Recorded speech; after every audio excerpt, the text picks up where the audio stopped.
Shiva Ayyadurai. I'm the chairman and CEO of Cytosolve, and it's a pleasure to be here. I gave a couple of points when I started, but I'm just going to jump right into this. The title of my talk is what you can see up there. It's the future of food. But more importantly, I'm going to talk about a revolutionary way to actually discuss some of the issues that the previous speaker addressed. You know, are GMOs safe or not? Well, you know, do we need to do animal testing? Clearly there's a big gap between the need to do animal testing and whether the toxicity in animals actually matches with humans. But the reality is most of the way that research has been going on has been based on an old model of how pharmaceuticals were developed. And we're going to talk about that. And we're going to talk about a very different approach, and it may actually create some controversy in a healthy way. So I hope it does. My associate, Dr. Dhunaker, is here because I'm going to have to run to the airport. People can follow up with him. But let me just tell you a little bit about myself. You know, I grew up in two worlds. I grew up in India as a young kid. India is very different. It's a country within countries. So I grew up in the India of Bombay, but I also grew up in India of a small village in deep South India. And the scenes are extremely different, where there was no running water, you know, completely different. These are some of those scenes in India. And my grandmother was a poor farmer. She worked in the fields, you know, planting rice and cotton, and she worked 16 hours a day, but you know, she was also trained in traditional systems of Indian medicine.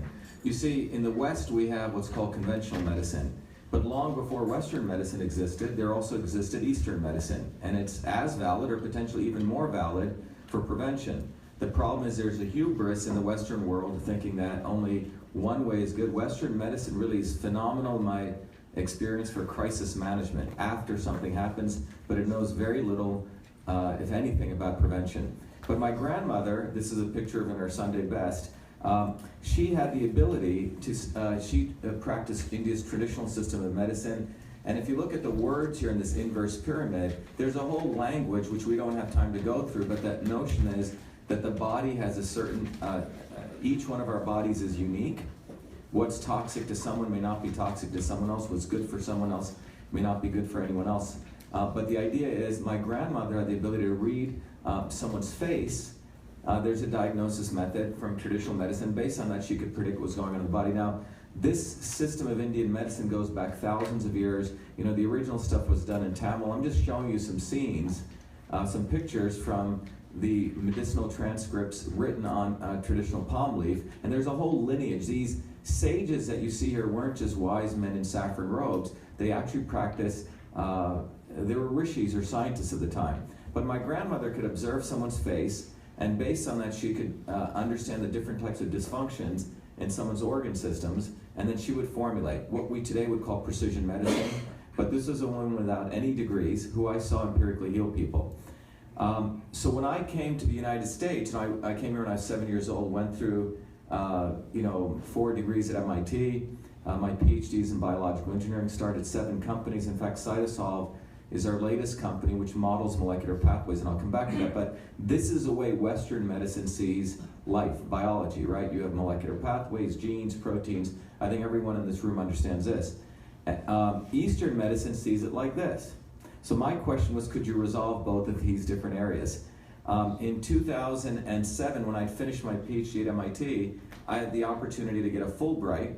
A Fulbright is a reasonably interesting scholarship where you get to go away for a year. And I went to India, and this appeared on the front page of MIT because people didn't understand why this guy with 4 degrees at MIT at the age of 40 wants to go back to India and study Indian medicine, and that's what I did.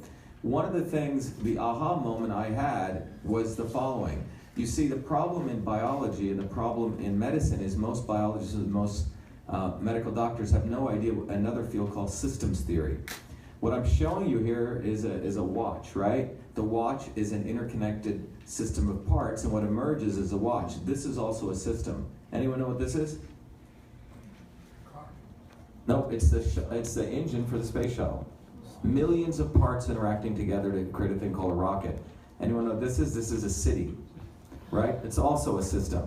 But nature has many, many systems. Now, if you took a course at MIT in controls theory, you would find out that most basic systems have 5 elements: input, output, transport of energy, conversion of energy, and storage of energy or information or matter. Now this, everyone understands in the Western world. Now if you go to an intelligence system, if you take the second course at MIT and go through another 13 weeks, which I'm teaching in the next 30 seconds, you would basically understand there's a thing called control systems theory. The thermostat in this room has a goal. It has an output, which is the actual temperature. There's sensors, and there's a controller which figures out how to modulate temperature in this room through the transport, conversion, and storage of energy, and that's how you reach a temperature. Very much how this room works right here. And in control systems, there's nothing about perfection. You have a goal that you want to hit, and you're going around that goal until you hit it, and you're never always there, you're constantly refining it. Now go to the Indian systems of medicine. If you look at Ayurveda or Siddha, they have you may have heard of these words called karma, yes? It's not a yoga term. It actually means action. The other side of karma is karma phal, which is the fruits of action. In the Indian system, they have Vata, Pitta, and Kapha, and if you ask the average Indian Ayurvedic healer, they can't really explain it. They do a lot of hand-waving. So the Western scientist looking at this basically says this is all BS, or it's snake oil, and they walk away not wanting to understand it.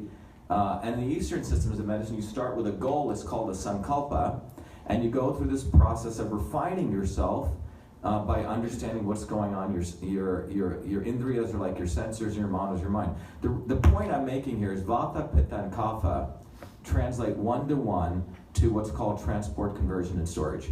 These ancient Indian rishis were actually system scientists. They saw the body as an engineering system. They understood it had the forces of transport, conversion, storage, Vata, Pitta, Kapha, and they figured out a way to manipulate food or exercise and activities to manipulate that. So this is a very interesting paper. I consider it a decent paper, and we didn't publish this in a medical journal, nor a alternative medicine or food journal. We published it in an engineering journal. Because engineers know that everything in nature follows the same principles. And this is a problem we have in biology and most of these fields. People don't understand systems here. So anyway, if you have a chance, you can get this paper. But the reason I wanted to share this with you is in traditional systems of medicine, it was about giving the right medicine for the right person at the right time, right? And this is what now we call precision medicine. Well, let me just make it clear, this is not a new concept. This has existed for thousands of years. And if we want to let go of our hubris in the West and start looking at this, we can perhaps learn from this so we don't have to recreate the wheel. So the key part of food and medicine was it was collaborative. It wasn't just between the doctor telling someone what to do. It was a collaborative exercise. It was based on cooperation and fundamentally combination, which means you didn't just give one ingredient, you gave combinations of ingredients. And so my journey to what we would call precision medicine, which is really what food is in many ways in the art of eating, started with when you really look at the pharmaceutical industry. You know, in the United States we have a thing called Obamacare, which is actually Romney Care. The problem is all of these insurance care things have nothing to do with health, right? They have to do with health insurance. I think you were addressing this earlier. It's politicians getting around in a room and trying to figure out how they could collude with insurance companies to make them a lot of money. It has nothing to do with health.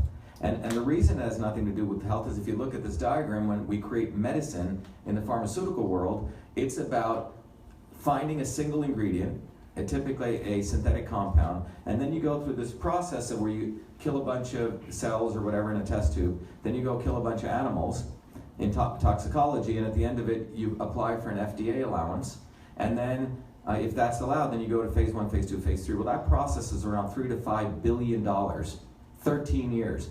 And remember, what comes out of it, if you file the patent at the beginning of it, and let's say it takes 15 years, you only have 5 years for your patent life, so the pharma guys are charging ridiculous money for their products because they got to reap their investment. And most of these drugs have lots and lots of side effects. They were done for someone in Thailand. They weren't really tested for different genetic types, right? So it's a whole, in my opinion, the whole thing is flawed. And anyone who doesn't think it's flawed should have their head checked in many ways, because something is flawed. And we need to really look at this and understand what it is. From an engineering standpoint, you know, I have 3 degrees in MIT in engineering. When you look at this, this is the way you used to build airplanes in the old days. You threw a pilot in, and if he blew up, you said, oh, Jesus, he blew up. And if he succeeded, then you very cleverly explain mechanisms. And that's what we do in biology. We shoot a bunch of stuff out there, and a duck falls out of the sky, which is something we think works, and then we rationalize the mechanisms, and we write amazing papers thinking how smart we are. But it doesn't start with a priori understanding of mechanisms. And in many ways, the problem with biology is the academic centers of biology is like the blind man looking at the elephant. Let's say the elephant represents cancer, right? Look, let's all be honest. In academia, there's no incentive to figure out what the elephant is. You get Nobel Prizes, you get awards if you figure out how two proteins interact, or how one little component works. And you can build your entire 10-year life based on one thing. People do not collaborate. And the result of this is you end up with something like this, if they did collaborate. And I don't mean to be facetious, but this is what it is. And this is because there's no incentive to collaborate. And like in business, there's a specialization, there's lack of integration. And these are the results, at least in the United States. I don't know the numbers here, but you know, right now, healthcare is around 17% of GDP. And I shouldn't really say healthcare, I should call it the really costs of healthcare. And everyone talks about defense, but this is a reality of the nonsensical way that we approach research. And it's an engine that keeps moving. In fact, even more interesting is when you look at this diagram. Year over year, pharma companies spend every day more and more money, 30% more increases in R&D. Now, you would think you'd spend more money in any business, you'd shut this down, right? You're getting less and less new drugs found. So clearly there's something wrong, and I felt there was a need for a revolution. A little bit more about me. You know, when I've been involved in medical research since I was a 14-year-old kid, believe it or not. I was one of those kids who was an overachiever by the time I came to the United States when I was 7. By 14, I'd finished up calculus, went off to NYU in a special program, studied computer science. It was an intensive program, and I started working full-time at Rutgers Medical School while I was going to high school as a 14-year-old kid, and started doing medical research and looking at why babies were dying in their sleep. This is in 1978. We had some of the best data of baby sleep patterns, and what you would now call big data, we were doing correlation.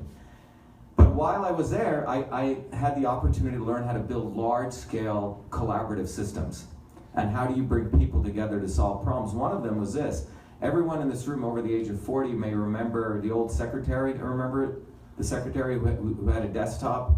She had the inbox, outbox. Ever remember this? Everyone's very quiet here.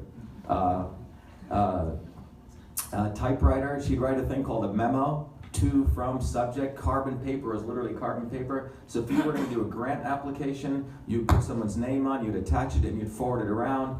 And this was put into these envelopes. And this was, by the way, anyone under the age of 40, you may not have seen this, but this was how information got communicated in large organizations. Well, I was asked to convert this entire system to the electronic version.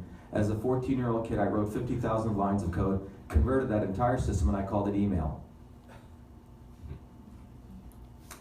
That's a picture of me in 1980, and this is the first US copyright for email. What's interesting was that in those days, the politicians, who frankly don't know how to, the reason you talked about it, they shouldn't be involved in politics. We need everyday people involved in politics, because it's a big loss to think you can teach a politician what chemistry is. And that was not the foundation of most governments. It was supposed to be, we were supposed to be involved as citizens. But in 1980s, the politicians did not understand what software was. They thought software was sheet music, and the only way to protect software was through copyright. And that's what I did as a 17-year-old kid. On August 30th, 1982, I was issued the first US copyright for email, officially recognizing me as the inventor of email. And I'll come back to this. There it is. But the reason I'm sharing this with you is if we're going to address food and nutrition, we have to address or recognize that there's a very important word here. It's called system. We have to look at the things in a systems approach, because that's what email is. Email is not the simple exchange of text messages. Messages is that entire system, and that's me when I was 14. Let me get back to this. So when I went off to MIT, I was really interested in medicine, because I built this email system. I understood large-scale systems. The problem was, I found out even an institution like MIT treated the body as parts, right? So you study a part. And in fact, all of the way we approach food and nutrition and health is if you have a problem, you get triaged to multiple people. So you walk in with a headache and you may end up seeing 3 different specialists.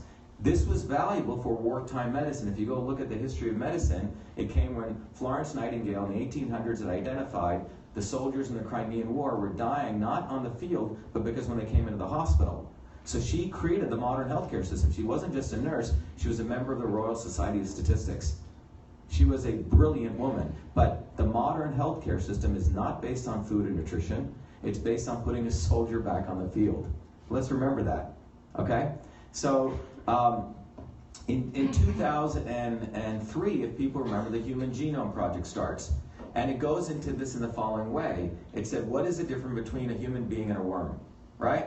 And the idea was, we said, well, a worm we knew had about 20,000 genes, so we must have more parts, right? We're so much more complicated, we must have more parts, which were genes. So if you look at this diagram, the original thought was we had, if you can't see this, we had 100,000 genes. That was the estimate in the mid-1990s. Well, look at what happens. By the time the Genome Project ends, it turns out we have about 20,000 parts. Pretty wild, right? So what genes are, the new definition, they're more like a fixed number of piano keys on a keyboard, but there's infinite songs we can play. And those songs, the hands on this piano key of nature, are what we eat, the activities we do, and the environment we live in. These can turn off and turn off genes. So this is a very different radical view of biology, and this led to a field called systems biology. And systems biology said if you're going to address the whole, you can't, it's not just the genes, it's all the different molecular pathways and interactions. So I came back to MIT in 2003, I built 6 different companies. My advisor said, Shiva, come back, you got to finish your PhD. I'd left in the middle of it to start another company on email, and he said, look, there's this new field called systems biology. You can start using your great background in building large-scale systems like email to fusing it in with the advances in biology. So one of the things that was occurring was the National Science Foundation said, could you mathematically model the whole human cell? Because, you know, a lot of what we eat and supplements and food is all hearsay. No one really knows what's going on in the refinery. So the idea was, if you could model the molecular pathways in the cell, you could start getting a better idea, or for that matter, any type of biological system. At MIT in 2003, the people were getting out of this field. People could maybe model maybe 20 or 30 molecular pathways, right? Kinetic equations. Beyond that, it gets too complicated. And then the computer science people were coming into the field. Why? Because they were just concerned about just throwing algorithms. So what we have today is bioinformatics is largely a field of big data. It's not about understanding mechanisms because people didn't want to solve the large-scale mechanism problem. So that's the challenge I took on. On the left side here, just to level set, that's what a biological pathway is, right? There's systems of molecules interacting. So if you take something like cancer or pancreatic cancer or something like diabetes or some inflammation, thousands of papers written in the literature, right? Thousands, or GMOs, hundreds of papers written on there. If you read any of those papers, they're basically wet lab or in vivo or in vitro experiments that have been done, and if you read them carefully, they evoke some understanding of one of these pathways. Everyone agree? Now, what was happening was, starting in 2003, these pathways were starting to become models because we were able to model small systems. The issue then becomes, could you connect systems of models together in a distributed fashion? Because if you could do that, then you could do large-scale mechanisms. And that's the task I took on. The blue circle here represents abstractly the cell or some biological function. The pathways represent individual pieces, like imagine the blind men working on pieces. But imagine if you could cull that knowledge together, convert it into models, and create a system that could orchestrate all of them. What this would allow you to do, let's say everyone in this room was owning pieces of some mechanism. Each one of you could work in a decentralized way, and Cytosolve could connect it together. So that was what came out of my PhD work. We published tons of papers on it between 2007 to 12, and we spun it out as a company thereafter.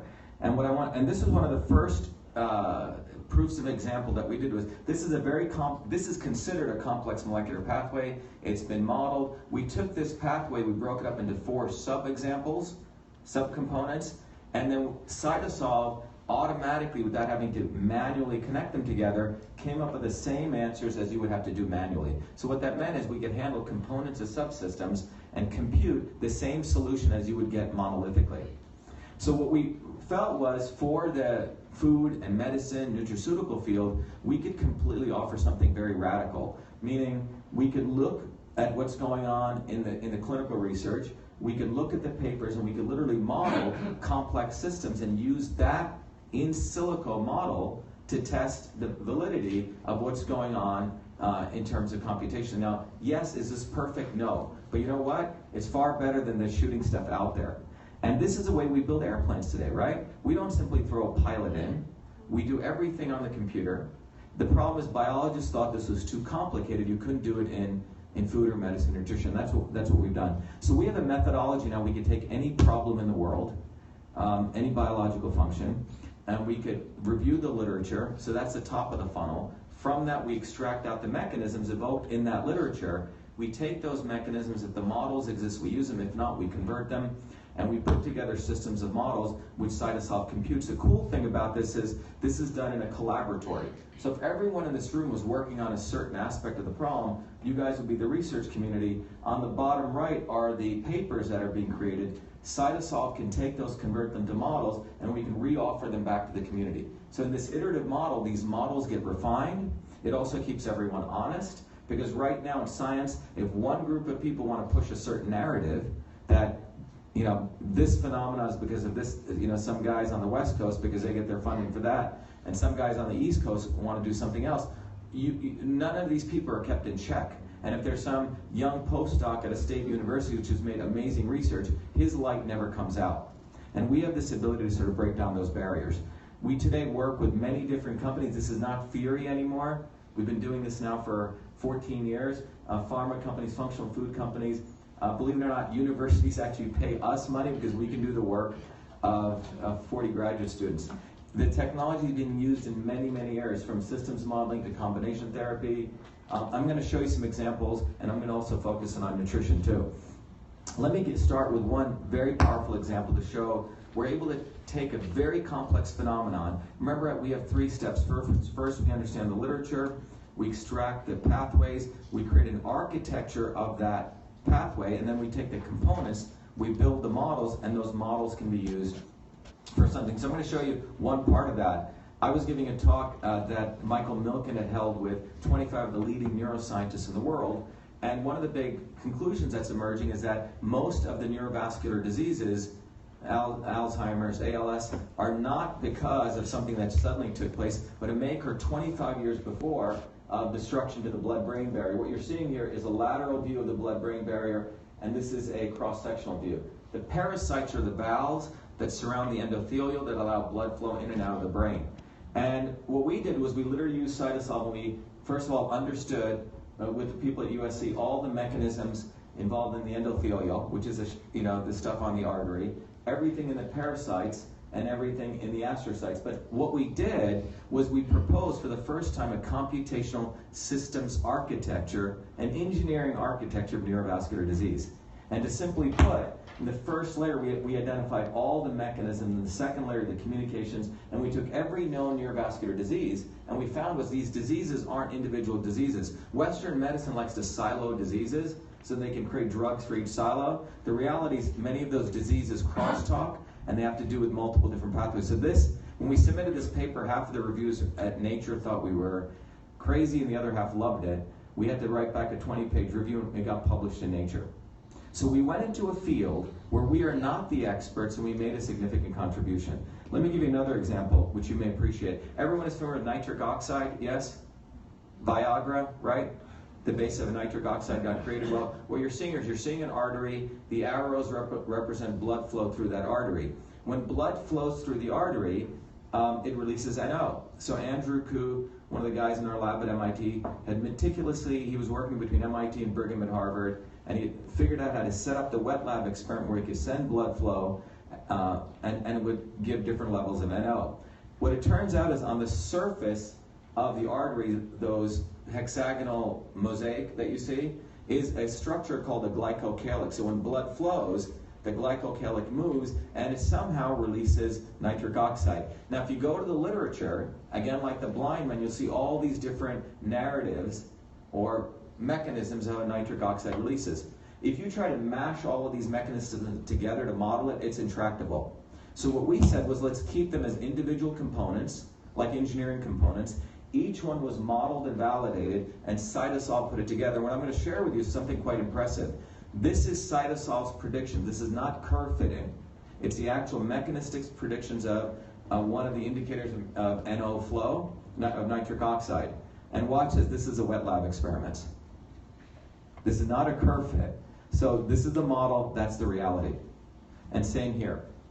So what this shows is that you can, in fact, model very complex behavior if you take an engineering systems approach. This is not something that's intractable. And in fact, this was published in Cells Biophysical Journal, not a reasonably good journal. The next one I want to show you that relates to us is we've talked about toxicity. I was giving a talk at Walter Reed Medical Hospital, and soldiers in the military are taking many different foods and nutritional supplements for enhancement. They take, for example, bitter orange, which is synephrine, right? The bark of yohimbe tree, which is has potentially methyl testosterone, creatine, caffeine, what's the other one? Arginine. So soldiers are, it's over the dispensary. The issue is, what is the toxicity of this, right? Because it's 5 different supplements. They had just funded the USP, which is US Pharmacopoeia, to do this analysis. And I was asked to be on the expert council to see what they were doing. And the way these guys were doing it, in my view, was very, very archaic, because they were essentially looking at adverse reaction reports and then doing correlation. So I recused myself, and I said, look, we got a better way to do this. And we said, we'll show you. So what we did was we used a nitric oxide model. We took arginine and caffeine with different ADMA as a measure of hypertension, and we literally did the modeling. So what you see here on the bottom is there are 4 population groups. The purple group meaning people of high hypertension, and the blue is people of low hypertension, different levels of arginine. And what you see clearly in this is that as you give arginine, right, it stabilizes for normal people, but for hypertensive people, you actually help. That's the purple line. Everyone see that? So so that's good. The next thing that you see here is when you give caffeine, that caffeine actually depresses NO, right? 1 cup of coffee is the first bar. The last one is like 10 cups of coffee, which is one of the supplements that are out on the market. Now when you combine them, you'll see something fascinating. And again, this is done all through in silico. On the left side, you see 1 cup of coffee and different levels of what I call arginine here. And you see people are pretty good. Even with the blue line, high hypertension, they still get about 70%. But when you take this supplement, no matter how much arginine you give, the people at low hypertension, high hypertension, never get back up to normal. So we were able to use in silico modeling to put bounds on from a food and nutrition standpoint, because we understand the mechanisms. And this was actually became a monograph for a model-based approach to predict safety of multi-ingredient dietary supplements. Right, so we can use mathematical modeling, we can use mechanisms, because you can't really do this any other way. To your point, we don't know what's going on in an animal toxicity in us, right? So you have to go down to mechanisms. Are we perfect? I don't know, but we've created a framework that as research comes out, we can absorb it and make it better and better and better. We can refine it. Everyone clear on this? This is a framework. Let me show you another example, multi-combination therapies. This paper came out in Nature about 2 years ago saying, if we're going to solve cancer, we can't just give a single drug, because it's could be very toxic. We have to use combination therapy. The fascinating thing was this was written by some of the leaders in here. Cytosolve, if you can see it, was the only one cited in there as having a way to do combination understanding in silico. So we raised about $1 million as a company, and we said, why aren't we using this? And in India, just giving you the analogy, you'll see these villagers mixing different supplements and foods, and I'm sure in China too, right, in any traditional medicines. And an interesting example is about 15 years ago, a ton of research came out talking about curcumin. Everyone know what curcumin is? Obviously everyone in this room is, which is the active ingredient in turmeric. Turmeric is one of the active herbs in curry. Curry is a mixture of herbs. If you go to one village, they'll use different, combinations than my grandmother's village would. But all of Asia, India, China, Indonesia, if you take that entire area, it turns out that the #1 cause of death in that region is liver cancer, right? America, it's heart disease. But Indians get 1/3 less liver cancer, and it's been epidemiologically correlated to the high consumption of curcumin. So what we did was we mined those 6,000 papers, and what we're seeing here is all the mechanisms. The outer circle is the cell wall, the inner circle is the nuclear worm. We're looking at all the places curcumin interacts relative to inflammation. And we mathematically modeled this so we could vary the levels of curcumin. And then we looked at resveratrol. Everyone know that, red grapes? Because you go to these nutritional supplement stores, people will throw resveratrol in and curcumin, and you ask them, how did you come up with those combinations? It's all hand waving.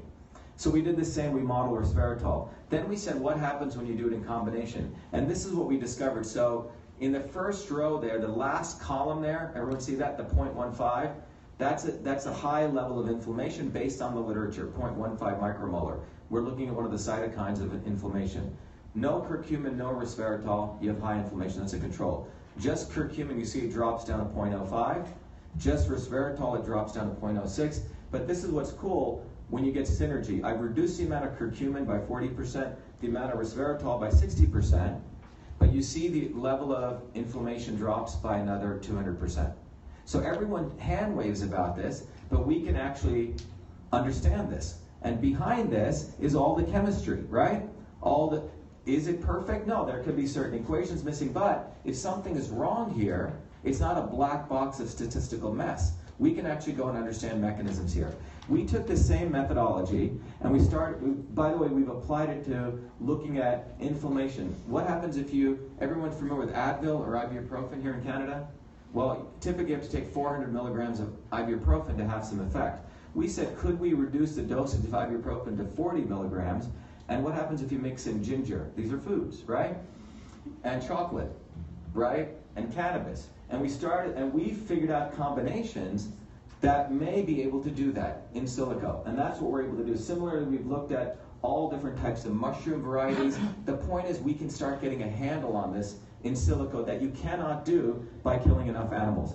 I'll give you one example in the pet food. There is a very interesting woman who started a pet food company. She studied traditional medicine. In fact, this company is called Solid Gold. She had found out a formulation of foods that when you give it to pets, their hair was getting stronger, the coat was getting better, and no one understood why. So we literally modeled all the digestion pathways and the coat appearance pathways, the cornified envelope. We took their products, which included dulse and flaxseed, and we were actually able to identify which worked. So they had about, I think, 10 ingredients, right? Yeah. We identified there were really 4 ingredients that were synergistically valuable. The other 2, frankly, had no value at all, or the other set. So the net of it is, there are many, many ways that you can use this from the pancreatic cancer development. What we ended up doing, by the way, was we used this technology to look at all the 262 drugs for cancer. We modeled the molecular mechanism of apoptosis, the molecular mechanisms of cell proliferation, and we literally went through this process of 10 million combinations. We actually discovered a combination in silico that did better than gemcitabine. Not only that, then we applied for an FDA allowance. And lo and behold, 3 months into it, we got a call from the FDA saying, what you guys are doing is what Janet Woodcox of the FDA wants to do in the 23rd century. Our allowance was approved, and then we have spun that technology out with MD Anderson, where we're now using that platform to start looking at all different kinds of combination therapies. So what I'm trying to share with you is, this is how we should be doing stuff. It shouldn't be sort of hand-waving. We have this very powerful approach. And I want to end with this last example and then move on to some of the political consequences, which I think are important to address. This was a company that works on a horrible disease called hereditary angioedema, a rare disease. It works by the metabolism of a protein called bradykinin. The left side is us modeling that with a target that they had found in the mouse. The problem is they weren't sure if their data in the mouse was correct. And this is what happens in science. People do animal data, but you're really not sure, right? You don't really know why things are working. So we actually, from the known papers, modeled this disease as best we could. And you see that curve that we have, that's what Cytosolve predicted. After we did this, they gave us their mouse data. Everyone see that?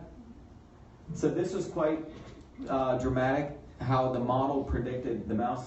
And they were very kind enough to put out this press release which said, Alan Island's in vivo study confirms Cytosolve's in silico predictions. Again, I want to emphasize to you, Cytosolve in many ways is as revolutionary as email. I want to talk about GMOs. I'm probably going to have a very different approach about this. This appeared on the front page of my alma mater, MIT, in 2014. I had not studied GMOs, and I saw this, and it was very curious. In Cambridge, Massachusetts, this logo, buy fresh, typically is buy fresh, buy local. It's done by the organic people to support local foods. So MIT By the way, I've been on the front page of this magazine before for some other stuff, so I respect it. But this is one of the most eminent technology magazines. It's a Buy Fresh, Buy GMO, and the article says, you know, all the poor people in the world, Africans and Indians, need GMOs, blah, blah, blah, blah, which I verified the numbers are not true.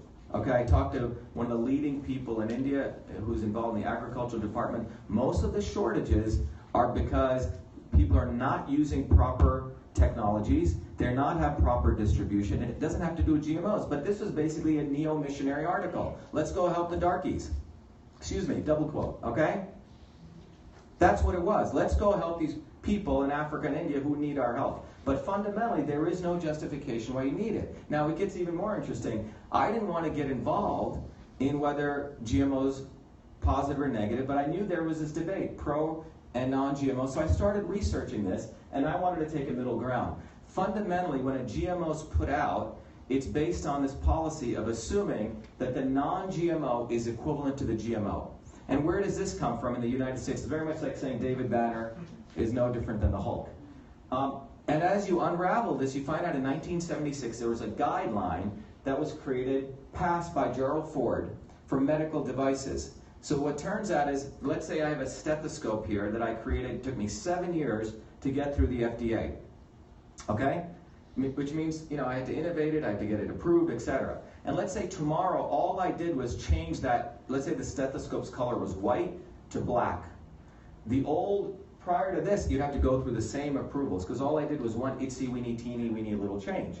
So this law basically said of substantial equivalence. If I, as a manufacturer, could say, you know what, these are substantially equivalent, then I could get it fast-tracked. Everyone tracking me? This was for medical devices.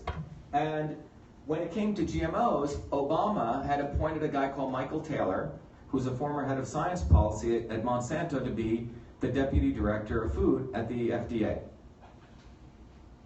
All right?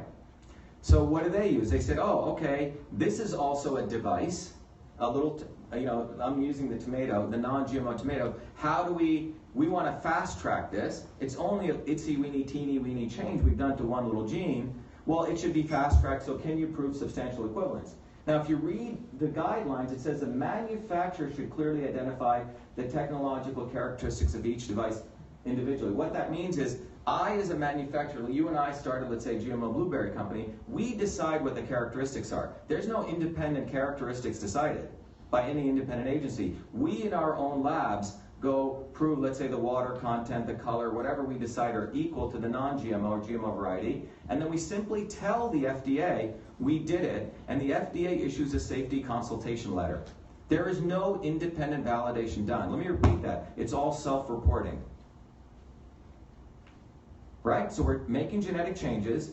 When we do it in drug development, it takes 15 years, right? We have to go through clinical trials, but when it comes to food, we're able to just put it out there by self-reporting. And something didn't seem to make sense with this. So we took soybeans, and we ran the same process through this amazing technology that I just shared with you. 97% of the soybeans in the United States are genetically engineered. And it's hard to see there, but we went through 6,000, we actually went through, 11,250 papers, which evoked 6,837 lab experiments in 184 countries, 184 institutions in 23 countries. So we didn't just take the blind man approach, we took everything. And what we wanted to find was, what's really going on? And all plants and fungi, including the bacteria in our gut, have the C1 metabolism pathway. C1 metabolism consists of 3 engineering subsystems: methionine biosynthesis, methylation, and formaldehyde detoxification. The net of it is all plants in their metabolic C1 carbon sequestration process do produce formaldehyde, and they do clean it up with glutathione, right? So there's this nice balance. But if you look at that system is not an isolated system. It's related to the shikimic acid pathway, bunch of other subsystems. So we took this subsystem in paper 1, we did the bioinformatics, we published that. In paper 2, we modeled it. And then we said, what happens when plants undergo oxidative stress? Pollution, droughts. It turns out plants actually will deplete their glutathione temporarily, and formaldehyde levels will accumulate. But then, in nature, it doesn't last forever. They sort of modulate themselves back. Then we looked at the research and we found out what happens when you genetically modify soy. We found, at least in the known literature today, 4 or 5 major variables are perturbed. When we plugged that in, and we did this over a series of papers, we found out 2 very important characteristics that were never considered in evaluating this. The level of formaldehyde, which is hard to measure, but glutathione isn't. So we went through this process of all these papers, and what we found was in non-GMO formaldehyde is created, but it's evanescently created, and it doesn't accumulate. But in GMOs, our models predicted that it does. More importantly, we also found that glutathione levels, the reason it does was drop significantly. When we did this, we published it. The head of the horticulture department at University of Florida called us a fraud. We didn't know what we were doing, blah, blah, blah, blah, blah, okay? And in the midst of his attacks, this guy said that I have nothing to do with Monsanto, I'm an independent scientist. A FOIA was issued on the University of Florida, 4,000 emails came out with him receiving to be their spokesman. Okay? So I have a little bit of different approach to this, you know, with all due respect. What we since then did was we wanted to find out, did our models evoke reality? So what we found here, you can see, is we were very fortunate, a group in Leeds, several years before it actually grown soy in the greenhouse. And if you look at that first column, organic, 9.9 levels of the glutathione. On the last one, transgenic, with Roundup Ready was 3.7. Ours predicted 9.7, 3.9. The cool thing is we know why. And what we're finding is that when the genetic modification takes place, that it actually significantly, the plant is in allostasis mode. This is our view, that it's in a different operating mode from an engineering standpoint. So it has a lesser level of glutathione, and this is why we believe many of these seeds are coated with neonicotinoids. And we can come back to that. So I frankly believe the safety assessment standards, before we can say they're safe or not safe, there are no independent safety assessment standards. And if anyone can show me, we can do it, but there are none. It's all self-reporting. And to get to the politics of this, you know, we know that academics have been engaged in this. They have been paid off, and we as an industry should address this. Where are there conflicts of interest or not? And you can read about it. A professor at Harvard literally was, as I understood, was cutting and pasting an article that Monsanto had sent him. Okay? Now, in closing, what I want to let you know is that I think the previous speaker talked about it, we're in a very, very important industry. You know, if food is the #1 cause of cancer and most illnesses, well, how can we have politicians who know nothing about chemistry, nothing about food, even being politicians? You know, in the United States, Donald Trump is saying we need to drain the swamp. And I tend to agree with him, because we have a situation now where the world is heading into the 21st century, and is it appropriate that we have people in governance who have no understanding of science? And why are we, as a little nerds, not participating in government? Does that make any sense? Does it?